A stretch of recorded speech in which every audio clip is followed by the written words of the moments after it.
Well, hello there. Welcome to my blog and newsletter. I'm Dr. Atkin, and in a minute here, I'm going to share with you my story, why I do what I do. But before we go there, I want to share with you a little bit about what this blog and newsletter is all about and what you can expect. Now, I like to keep things short. I'm sure you like to hear things short. We're going to be hitting on some big health topics generally. Now, I'm a chiropractor, so we'll be talking about some chiropractic topics occasionally.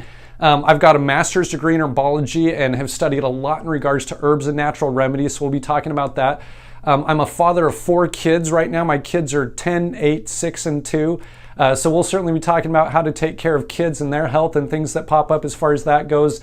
I'm an avid runner. I'm into fitness. There's a lot of training I've gotten along there. So there's going to be a variety of health topics that we're going to be talking about. And you'll be able to learn more and more about that as we go throughout it. So just be prepared for a variety. Now, I'm going to try to suppress the perfectionist within me on these videos, and I'm not going to do a whole lot of editing. You might see me sharing these blog and videos, from my backyard, from my kitchen. We're just going to be keeping it real and sharing some neat things with you. So excuse me for the ums and ahs that might happen from time to time, but I really want you to be able to connect with me here. This newsletter, if you got this by email, please feel free to reply to this email, not only to provide feedback or ask questions, but also give me an idea of what you want to hear about, what you want to learn about, and we can add that in as one of the topics. So before we go any further, I want to share with you my story. Why I do what I do, why I love natural health and chiropractic as much as I do. You see, I grew up in the beautiful Rocky Mountains of Colorado on a small farm with a large family, and we were an active bunch. Well, when I was 10, my older sister Crystal was 12, and I had signed her up for a track race. So we were off at some regional track race. I don't know exactly when it happened, but all of a sudden across the field, a big group of people started gathering around somebody. Somebody must have fallen and injured themselves. So I go running over there just like everybody else. And as I poke my head through that circle, I see my sister Crystal on the ground having a seizure. Now, obviously we were all freaked out, right? We call an ambulance. The ambulance comes, sirens wailing and lights ablazing, and they pick her up and they haul her off.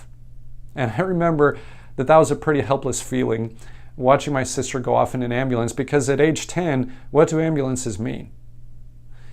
Either somebody's dead or somebody's dying, right?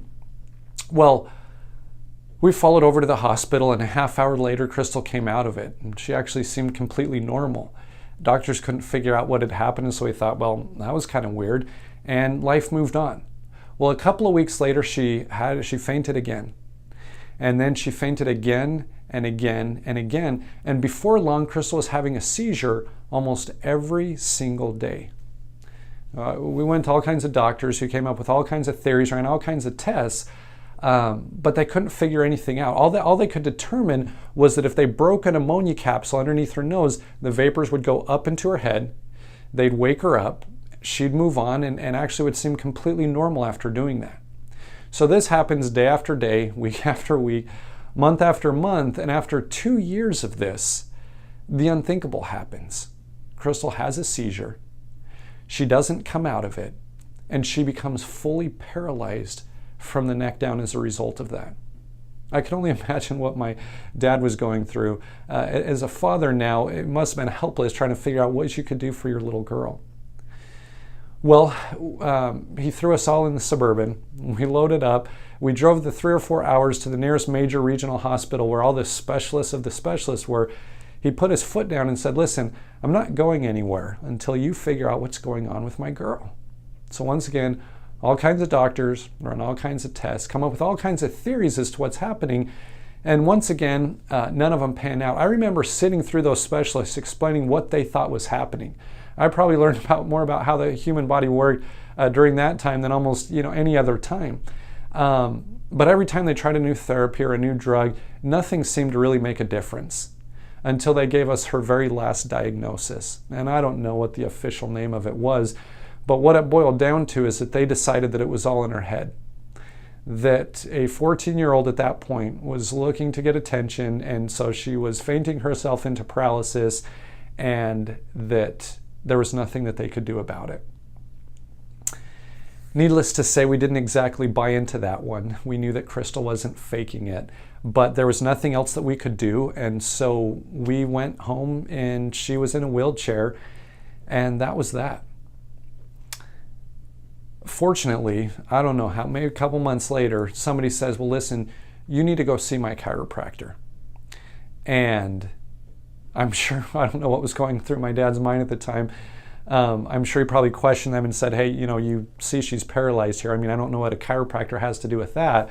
But, we tried everything else, so we thought, what the heck, right? So we drive the hour and a half to see their chiropractor, and chiropractor does a head-to-toe examination and does x-rays and everything else, and finds that there's a loss of curve in her neck. He says that there's a problem with her neck and that he wants to adjust her. And so we thought, okay, well, go for it. And so he gives her first adjustment. And I don't know what we expected from that first adjustment.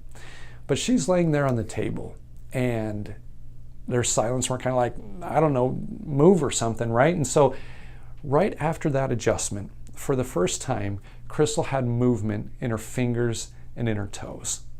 Now, I know that might not sound like a lot to you, but tell that to a paralyzed person, right? We were so excited. In fact, the chiropractor told her he was going to have to come back pretty regularly over, the next couple of weeks and months as her body went through the healing process. But as I was reading through my mom's journals while I went through chiropractic school, it was within 3 weeks that Crystal was walking again. And months later, she was running around doing all the things that a teenager should be doing. Now, she fainted a handful more times over the coming months and years, but she came out of it quickly every time. You fast forward 20 years, and Crystal's now a happy mother, raising a happy family, living the life that she always dreamed of. As a 10 to 12-year-old at that point, I thought, you know what? That's what I'd like to be able to do for people. And that was a dream. Of course, at that age, you kind of laugh at little kids, right? Kids don't know what they want to do. Well, that was a dream and a vision that really never left me. And it grew and it grew. And, I became a chiropractor. And quite frankly, I'm living my dream, loving everything that I do. Seeing stories and experiencing things just like my sister was able to. And it's a huge passion of mine. Well, I became a father. And as a father, and having kids, all of a sudden, I was faced with, what do I do when my kids get sick? And I used to call Crystal. You can tell Crystal is a big part of my life, right? She shaped a lot of what I do. Well, she had gotten into some herbs and natural remedies and knowing some things about essential oils and things like that. So I'd always call and ask her what I should do.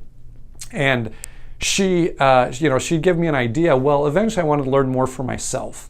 And so I started studying from the School of Natural Healing, which is a phenomenal school. It's actually what I did in the evenings while taking 26, 27 credits at a time through chiropractic school. I'd study the herbs and natural remedies in the evenings until I actually got a master's degree in herbology, which was a very applicable and usable degree in the sense where they taught a lot about what to do. And so there's a lot of things that I've learned along the way, a lot of people I've been able to help, a lot of things that I've run into. And so I love being a resource for people, both for the herbs and natural remedies, for fitness-related questions. Since graduating as a chiropractor, I've specialized in pediatric chiropractic and in pregnancy.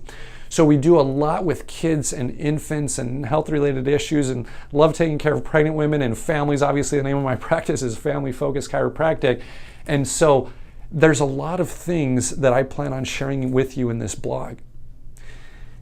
But I just wanted to share with you that story. I can't wait to continue this journey with you. Look forward to blogs probably on a weekly basis, maybe sometimes a little bit more often, some written, some video.